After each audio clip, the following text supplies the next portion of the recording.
도지사가 리조트를 방문했다. 단순하게 들릴 수도 있겠죠. 하지만 백통신원이라는 한 리조트에서 벌어진 이 방문은요, 어마어마한 논란의 불씨가 됐습니다. 오늘 이 자료를 통해 대체 거기서 무슨 일이 있었는지 그 핵심을 한번 제대로 파고들어 보겠습니다. 이 논란의 한가운데 바로 오영훈 지사 본인이 내놓은 이 해명이 있었습니다. 좀 당황스럽죠? 그는 단지 개인적으로 궁금해서 갔다고 말했습니다. 자, 바로 여기서 오늘 우리가 던져야 할 핵심 질문이 시작됩니다.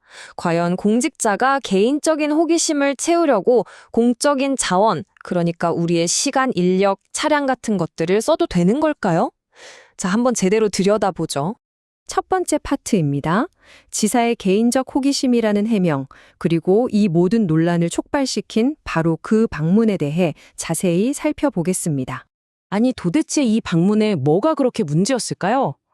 우선 공식 일정이 없던 비공식 방문이었습니다.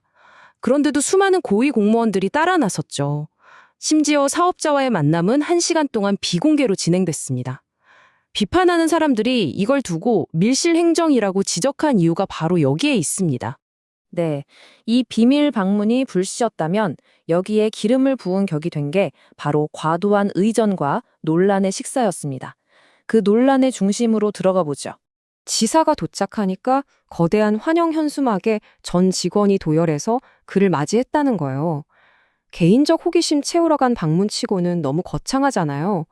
이런 VIP 대접은 곧바로 권위주의 시대의 낡은 유물 아니냐라는 비판에 직면했습니다. 그리고 문제의 식사가 있었습니다. 메뉴는 샤브샤브였고요. 여기서 정말 흥미로운 지점은 식사 장소입니다.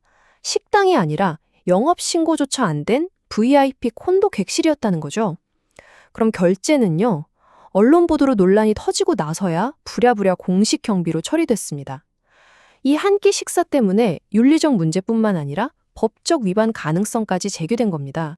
당연히 이 문제는 청탁금지법, 그러니까 공직자가 금품 받는 걸 금지하는 법 위반 혐의로 경찰 수사까지 갔습니다. 근데 결과를 보세요. 전체 식사 금액이 약 40만 원. 법에서 정한 1회 100만 원 기준에는 미치지 못했죠. 그래서 법적으로는 혐의 없음 처분을 받았습니다. 하지만 도지사로서 과연 그게 적절한 행동이었느냐, 이 도덕적 질문은 그대로 남게 된 거죠. 법적으로는 문제가 없었다? 그런데도 여론의 비판은 가라앉지 않았습니다. 왜일까요? 식사나 비밀 방문은 사실 빙산의 일각에 불과했기 때문입니다. 사람들이 진짜 분노한 이유를 이해하려면 이 리조트 자체의 숨겨진 배경을 파헤쳐 봐야 합니다. 이 모든 논란은 제주투자진흥지구라는 개념을 중심으로 돌아갑니다. 이게 뭐냐면 일종의 특별 지정이에요. 기업이 박물관이나 공원처럼 공공의 이익이 되는 시설을 짓겠다고 약속하는 대가로 엄청난 세금 감면과 행정 지원을 받는 제도입니다. 그러니까 공공의 이익을 위한 일종의 거래인 셈이죠. 자, 바로 이 표가 백통신원의 문제를 아주 명확하게 보여줍니다. 약속 부분을 한번 보시죠. 투자진흥지구로 지정받고 세금 혜택을 받으려고 맥주박물관과 생태공원을 짓겠다고 약속했습니다. 이제 현실 부분을 보세요. 그 핵심 공공시설들이 나중에 계획에서 싹 빠져버렸습니다. 사업의 초점은 완전히 수익성 좋은 콘도로 바뀌었죠. 그렇다면 세금 혜택은 어떻게 됐을까요? 그건 그대로 유지됐습니다. 그래서 핵심은 바로 이겁니다. 이 계획 변경을 누가 승인해 줬을까요? 바로 2022년 말 오영훈 지사의 도정이었습니다. 말하자면 개발업자가 공공에 대한 약속을 저버리는 걸 공식적으로 허가해 준 셈이죠. 이건 단순히 한 리조트나 한 지사만의 문제가 아닙니다. 훨씬 더 크고 구조적인 제도의 허점을 드러내는 사건이죠. 이번에는 이 약속 파기를 투자의 관점에서 한번 살펴보겠습니다. 여기서 비판가들이 지적하는 아주 익숙한 패턴이 드러납니다. 1단계, 개발사들이 막대한 세금 혜택을 받으려고 공공시설을 짓겠다고 약속합니다. 2단계, 돈이 되는 콘도 같은 시설부터 먼저 짓습니다. 3단계, 그러고는 재정적 어려움 같은 걸 핑계로 사업계획을 바꿔달라고 신청하죠. 그리고 마지막 4단계, 만약 행정이 이걸 승인해주면 공공에 대한 의무는 싹 버리면서 재정적 혜택은 그대로 챙겨가는 겁니다. 전형적인 이익의 사유와 비용의 사회화 사례인 거죠. 자, 이 모든 걸 알고 나면 다시 지사의 방문으로 돌아오게 됩니다. 이런 배경을 알고 나니 질문이 훨씬 더 날카로워지지 않나요? 왜 지사는 이미 대중과의 약속을 어긴 사업체를 굳이 그것도 비공개로 찾아갔을까요? 그 행동은 대체 어떤 메시지를 보내는 걸까요? 그렇다면 여기서 우리가 얻어야 할 진짜 교훈은 뭘까요? 식사나 해명을 넘어서 이 모든 사건이 우리에게 남긴 근본적인 질문은 바로 도지사라는 지위가 가진 행동의 무게에 관한 것입니다.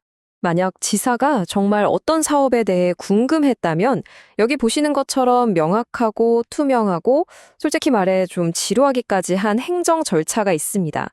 관련 부서에 보고를 요청하고 서면이나 대면으로 사실을 검토한 뒤에 공식 기록에 근거해서 결정을 내리는 거죠. 예고도 없이 많은 공무원을 데리고 현장학습을 가는 게 아니란 말입니다. 그리고 바로 이 지점이 그토록 많은 의심을 불러일으킨 근본적인 모순입니다. 해명은 개인적인 궁금증, 즉 사적인 문제라고 했죠. 하지만 행동은 관용차와 다수의 공무원을 동원한 완벽한 공적행위였습니다. 이 둘은 전혀 앞뒤가 맞지 않았고 많은 사람들은 호기심이라는 변명이 뭔가 다른 걸 감추기 위한 핑계라고 믿게 된 겁니다. 궁극적으로 문제는 이걸로 귀결됩니다. 도지사의 현장 방문은 그냥 잠깐 나들이 가는 게 아닙니다. 그건 강력한 메시지입니다. 지지와 중요성 그리고 정치적 의지를 보여주는 행동이죠. 그리고 이번 경우 이런 상황에서 논란 많은 개발업자를 방문함으로써 보내진 그 메시지는 우리에게 마지막으로 중요한 질문 하나를 남겼습니다. 그 메시지는 과연 누구의 이익을 위한 것이었을까요?